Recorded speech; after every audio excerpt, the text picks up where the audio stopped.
ये स्क्रीनशॉट देखिए, ये पहला शॉट्स है जो प्रयागराज आने के लिए एसी ट्रेन का शीशा तोड़ रहे हैं। आप कल्पना कीजिए कि कोई बुद्धिस्ट होता, कोई मुसलमान होता, कोई जैन होता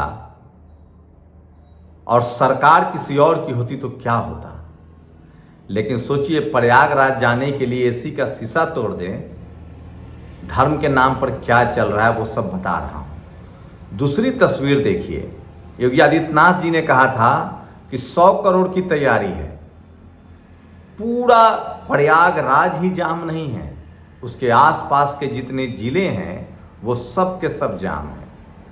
लेकिन आप कल्पना कीजिए, अभी सारे चैनल्स दिखा रहे हैं कि आप मत जाइए, जाम है। लेकिन किसी की हिम्मत है कि योगी आदित्यनाथ से सवाल पूछ ले? मैं इसीलिए कहता हूं कि सोशल मीडिया ही सच्चा मीडिया है, सोशल मीडिया ही बहुजन मीडिया है। नमस्कार, मैं शंभू कुमार सिंह और आप देख रहे हैं नेशनल दस्तक। सोचिए, कुंभ का राजनीतिक फायदा किस पार्टी को मिलता है? कुंभ तो अखिलेश यादव के भी समय हुआ था, तब एक मामूली सा ट्रेन स्टेशन पर भगदड़ मची थी। तमाम चैनलों ने धज्जियां उड़ा दी थी क्योंकि एक मुस्लिम व्यवस्थापक था, आजम खान। लेकिन सोचिए, योगी आदित्यनाथ की सरकार है, कुंभ लगा है, चारों तरफ अफरा तफरी का माहौल है। मैं वीडियो नहीं दिखा सकता, कॉपीराइट का मामला होता है, लोग रो रहे हैं। 15-15 घंटे एक महिला कह रही थी, वो बंगाल से आई हैं, जिनकी तस्वीर आप देख रहे हैं, कि 15-16 घंटे से वो सिर्फ पार्किंग में हैं, खड़ी हैं। पुलिस कहीं कहीं दिख रही है कि लोगों को पानी पहुंचा रहे हैं। सवाल है कि जो लोग 15 घंटा 20 घंटा जाम में फंसे हैं, उनकी क्या हालत होती होगी। कुंभ में गंदगी का आलम मत पूछिए, स्क्रीनशॉट देखिए किस तरह के गंदगी का आलम है।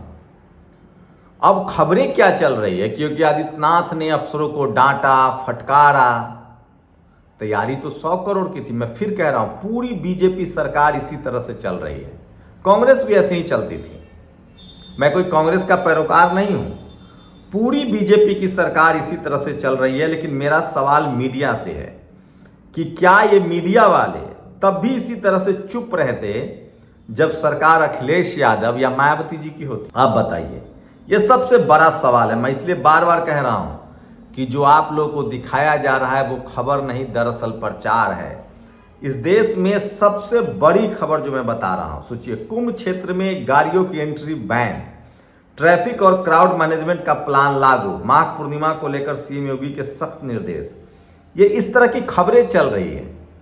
अभी भी सरकार का महिमा मंडन किया जा रहा है। आप सोचिए, अव्यवस्था का क्या आलम है कि अब कहा जा रहा है, जब आधा से ज्यादा कुंभ निकल गया है, तब कहा जा रहा है कि अब मुख्यमंत्री आदेश दे रहे हैं। एक और बड़ी खबर, 4 जिलों के स्कूल बंद कर दिए गए हैं। सोचिए, कुंभ में 4 अयोध्या, काशी, मिर्जापुर जिले में देखा गया है। तो सोचिए कि किस तरह से इन जिलों के स्कूल बंद कर दिए गए हैं, अव्यवस्था का किस तरह से आलम है, भीड़ है किस तरह से, आप कल्पना नहीं कर सकते हैं। एक के बाद एक कई वीडियो आए हैं। ट्रेन के गेट तोड़ा जा रहा है। ये तस्वीर तो और डरावनी है। एसी का शीशा तोड़ दिया गया। क्या ये राष्ट्रद्रोह नहीं है? सारे बीजेपी के नेता, आरएसएस के नेता, वो इलाहाबादिया जो एक कॉमेडी है उसको लेकर उस पर बिफरे हुए हैं। लेकिन सोचिए कि शीशा तोड़ने पर कोई सवाल नहीं उठाया जाएगा।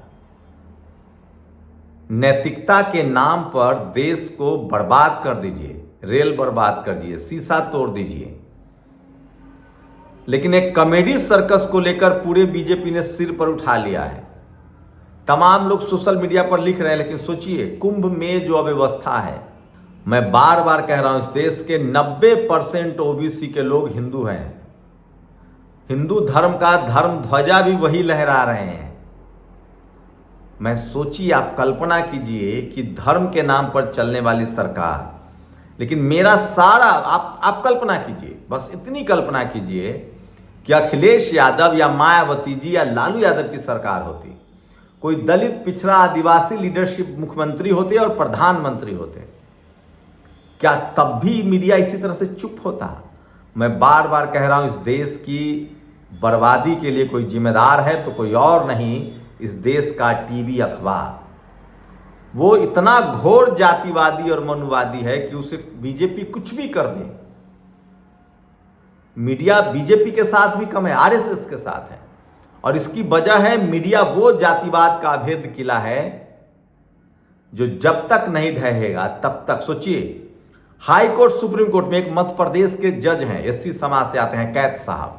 उन्होंने कहा कि अगर महात्मा गांधी राष्ट्रपिता है तो बाबा साहब अम्बेडकर आधुनिक भारत के निर्माता हैं।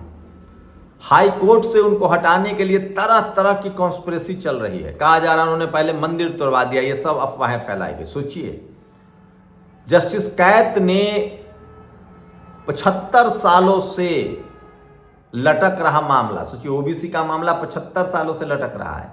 बाबा साहब ने संवैधानिक प्रावधान किया था, मंडल कमीशन आते आते 1992 हो गया।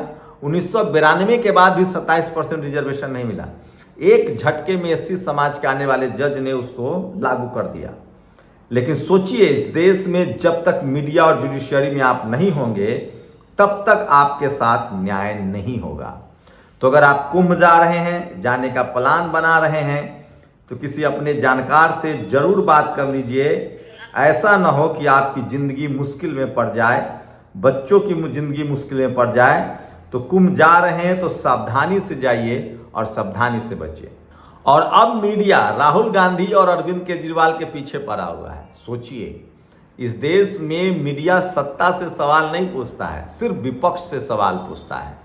मैं फिर कह रहा हूं, इस देश में जब तक मीडिया के बारे में लोग नहीं जानेंगे और सोशल मीडिया का इस्तेमाल नहीं करेंगे, इस देश की हालत नहीं बिगड़ रही है।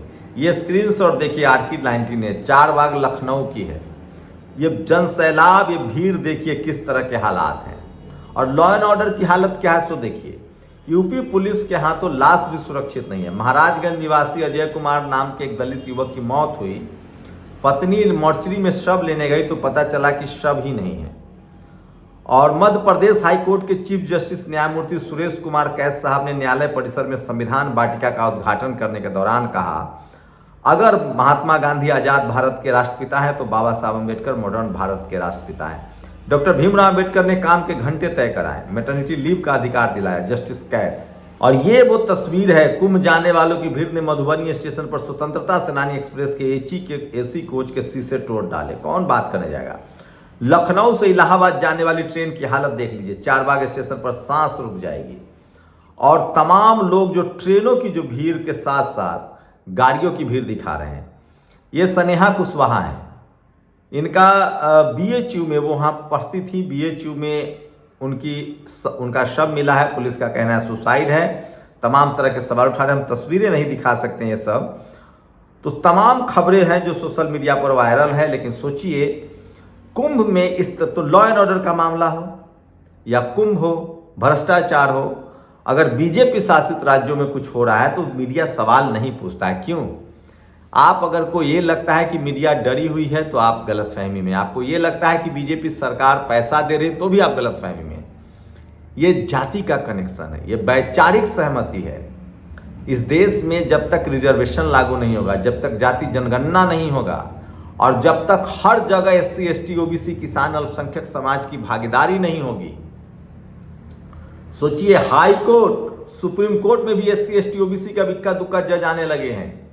लेकिन मीडिया वो जातिवाद का अभेद किला है जो अब तक खरोच भी नहीं लग पाया है। एक ही जाति के लोग मीडिया में हैं। और धर्म भी मत बोलिए, धर्म तो एससी एसटी ओबीसी का भी है जो कुंभ जा रहे हैं, लेकिन उनको मीडिया में एंट्री नहीं है। तो ये सोचिए कि ये देश की दुर्दशा के लिए अगर कोई जिम्मेदार है तो इस देश की मीडिया। डेमोक्रेसी के लिए अगर कोई खतरनाक है तो इस देश की मीडिया। और जब तक मीडिया में रिजर्वेशन नहीं होगा, जब तक मेन टीवी अखबार के दरवाजे सबके लिए नहीं खुलेंगे, तब तक इस देश में डेमोक्रेसी मजबूत नहीं होगा। जुडिशियरी हो, ब्यूरोक्रेसी हो, कॉलेज यूनिवर्सिटी हो, इन तमाम संस्थाओं के बारे में खबर ही नहीं पता चलेगी आपको। जो इस देश की बहुसंख्यक 90% आबादी के बारे में जो खबरें हैं वो आपको पता ही नहीं चलेगा। और सोचिए कि कुंभ में जो अव्यवस्था है, जो ट्रैफिक है, जो जाम है, जो लाचारी और बेबसी है भक्तों की, श्रद्धालुओं की, वो भी खबरें दब जाएंगी। जब कुंभ दब सकता है, जब कोरोना दब सकता है, जब नोटबंदी को मास्टर स्ट्रोक कहा जा सकता है, तो सोचिए आपके लिए मीडिया की नज़रों में आपकी क्या हैसियत है। शुक्रिया। नेशनल दस्तक की आपसे गुजारिश है कि अगर इसको बचाना चाहते हैं तो नेशनल दस्तक को सब्सक्राइब करने के लिए रेड कलर के सब्सक्राइब बटन को दबाएं, फिर बेल आइकन की घंटी दबाएं। नेशनल दस्तक को बचाने के लिए बहुत ज़रूरी है कि हर खबर को शेयर करें, लाइक करें, कमेंट जरूर करें।